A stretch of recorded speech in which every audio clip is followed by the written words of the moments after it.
Today we're going to be reviewing a hand played by SeaLlama that I thought was really tactical, very well played, great line. I'm going to comment on the hand, give my opinion on things, then solve it in GTO Wizard AI. Okay, so on this flop I think he just has to range check because it's a flush board. If it's not a flush board I think he can donk, but on the flush board I don't think there's going to be any or much donks for SeaLlama here. Linus makes a standard small bet, and SeaLlama makes a very small raise. Now I think this hand is probably gonna check raise most of the time. Maybe pure, but probably not pure. I'd say very high frequency check raise for SeaLlama here at least. Then Linus makes a big re-raise. I think, yeah, against such a small check raise, there's probably gonna be some raises in Linus' spot. He makes a very big raise. Maybe it makes sense, you know, like polarize, you know, really represent very strong hand like a flush or maybe a set or maybe a straight with a club. Probably just he's just representing a flush, not a set. SeaLlama, yeah, they're very deep. I think SeaLlama can absolutely, and should probably, of course, have re-raises there. And he has a pretty good hand for it. I still think he's mostly just gonna call it. It's probably gonna be a low frequency raise in his position. He calls though, 10 of hearts. Now he makes a donk, which is pretty interesting. I doubt that the solver is doing it, but it may. Yeah, what I'm thinking is Linus is polarizing so much on the flop there. SeaLlama makes the call that the 10 shouldn't change, you know, these kinds of, you know, what they are telling each other. Linus should still have a polarized range. Of course, the 9-8 gets there. Alright, and maybe SeaLlama, maybe it hits SeaLlama better. He is more 9-8 in this situation. So, you know, yeah, maybe the donk is in there. I am not a GTO solver, but there may be a little bit of donk in there, but it's interesting play at least. Linus makes the call, 3 of hearts, and, you know, given this line, SeaLlama has a very obvious bluff. I think he can shove, and yeah, it's, yeah, like a big bet at least, you know, not a 1/3 or a donk bet. Doesn't make too much sense actually here. You know, if he has 8-9, he wants to bet big, like a small, like, yeah, there's gonna be some small sizes possible hit there if he has a 5, or if he did this with some sort of like a 7-10 or some sort of 2-pair or set or something like that, or when he now has a 5, maybe a 5 is too weak to bet very big with. But, you know, blocking the king of clubs and the 8, blocking the 8-9 and the 8-5 with this specific bluff combo, a big bet or shove makes a lot of sense. He makes the pot size bet. Seems very good to me, and he gets the fold. So I thought this was a really well played hand. I am not sure about the turn donk. Other than that, I think it's very well played. Now let's dive into the solver and check out what's GTO here.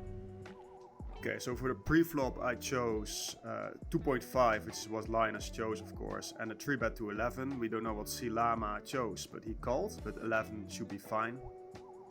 Oh, yeah, of course, we see the king 8 is, yeah, mostly gonna be a call.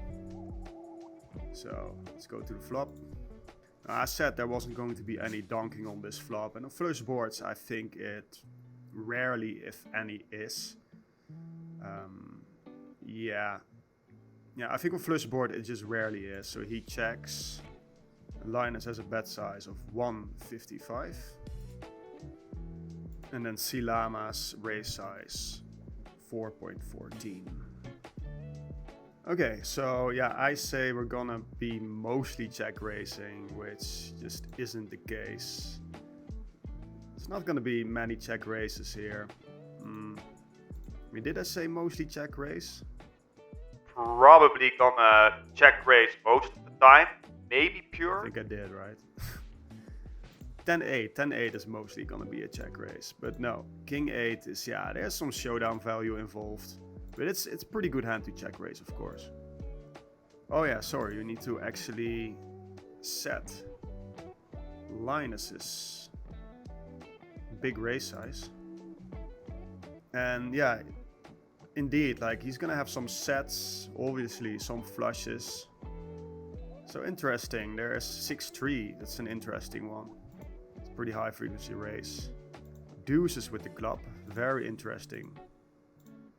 I guess it's just unblocking a lot of the check raises, gets a lot of fold equity, has some equity I guess when called by a non-flush draw type combo. And let's have a look at SeaLlama's as check raise right now. Yeah, it's still about the same frequency. Okay, so we don't know what Linus had, and we said that, or I said, that King 8 can re-raise, but that's not entirely true. It's mostly just gonna be a call. And it's a big raise size, so... But, you know, he's also supposed to re-raise big again. So if we actually make this a little bit lower, perhaps. We don't know that, but... Yeah, then we see like raises at least close, but yeah, no, we can definitely say it's just gonna be at most, it's just gonna be a call. The re-raise definitely should come from the ace high region, or the ace of clubs type hands. Okay, but there's some king of clubs too, just not the 8, because it just has this sort of combo draw equity that he doesn't want to get shoved off or whatnot. Right, and it just, yeah, it just has more potential, so a call makes sense. And these, yeah, these don't have the added straight draw, so they can just go all out for the bluff, and they're mixing folds and raises anyway. But okay, so, yeah, so we can add, you know, let's say he will indeed raise to 44 BB or something. It doesn't really matter all that much. His King 8 is just going to be a call. Now, I was unsure about the donk here. I said that Linus would be quite polarized, but that the 10 would... oof, okay. I am very, very off. It's actually a super high frequency donk. Yeah, I'm learning with you guys, you know. I'm not a GTO superstar. 9.17. Yeah, these guys definitely know what they're doing. Super high frequency donk. I mean, yeah. I guess Linus seems to have the nut advantage here. This green line, or like in the higher equity region. The blue line just, yeah. I don't know, I guess SeaLlama is just calling with a lot of flushes still, you know. A lot of really, really strong hands that are sort of vulnerable to a board pair or a higher club falling on the turn. And so when it doesn't happen, the 10 is then a really good card. His range becomes actually pretty strong compared to Linus's, which I guess is supposed to re-raise with, you know, a bunch of, yeah, of course also flushes, but also, you know, I don't know. Just saying, like, I think the logic about SeaLlama having a very safe turn here with a very strong range is enough reason to come to the conclusion that the donk should happen a lot. And so yeah, we can see he has a very, very high frequency donk here. Super nice. Very, very good players. Much better than I am. And of course, yeah, he should have some 8-9, so the 10 is just generally also for that a good card. It just doesn't crush all these flushes that he's calling here, right? These are all flushes, obviously, this suited region. It's a lot of flushes, and the 10 is really great Of course, it helps the 9-10, 10-8 or whatnot. It's just a very, very good card actually for his range, and it becomes very strong here. And so, yeah, he's gaining this sort of range advantage here. Even in the very Nuttis region here, he's ahead. Linus, of course, has a pretty strong range as well, but has all these kinds of weak hands as well. So overall, the range, SeaLlama's range is actually quite strong, and overall quite above Linus' range. Hence, he can donk a lot. Guess that's the logic.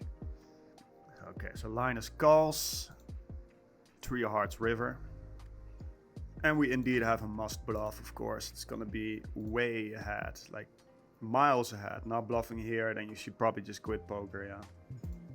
And yeah, LLinus is sizing. He chose pot. I'm gonna quickly give the pot sizing as well. And the King 8 definitely, both sizes are chosen, but for the King 8 specifically, the solver is preferring the all-in sizing. It's really nicely blocking very, very great hands like 8-9 with the club, or a King high flush draw that can call. So really nicely blocking the calling range there. So the calling range against the shove. So the shove, in that sense makes sense, I suppose.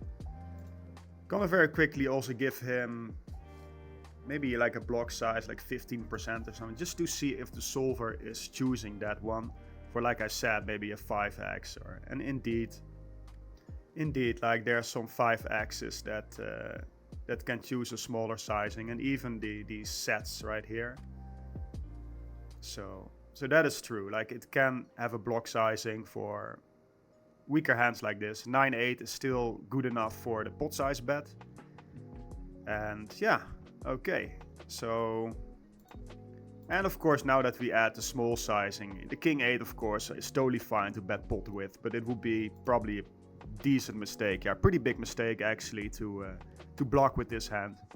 So at least I was right about that one. But the turn, yeah, I just wasn't sure about the turn. You saw that. But no, the turn, that's a very good lesson here actually that we can draw from this video. Just generally how turn or river cards, but in this case a turn card, can really shift advantages or shift the strength of someone's range. In this case, SeaLlama's range here, which is again consists of a lot of flushes. They're very deep. A lot of flushes are just supposed to call here. And he has this 9-8, so then the 10 is just one of the best cards for his range.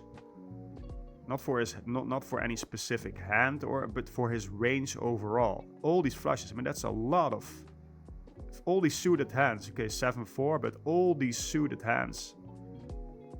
To me, it seems like a big part of his range, and of course we can check it here as well.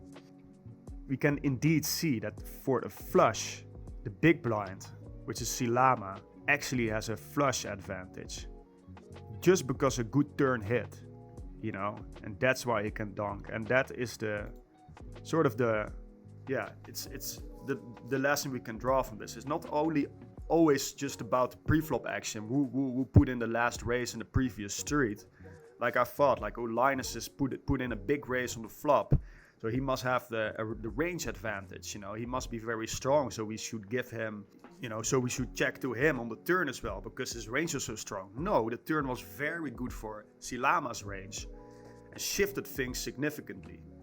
Right, a lot of these flushes weren't so good on the flop yet. They're very deep, and these lower flushes, they can get counterfeited, or they can get crushed by a flush card hitting on the turn or a board pairing. And so the turn was super good for SeaLlama, and I should have recognized that. SeaLlama recognized that, knew he should be donking there a lot. And that's why they play 100-200, and I'm just a content creator on YouTube. Well, I hope we both learned a lot from this video, especially what I just talked about. Hope you liked this video, and hope to see you in the next one.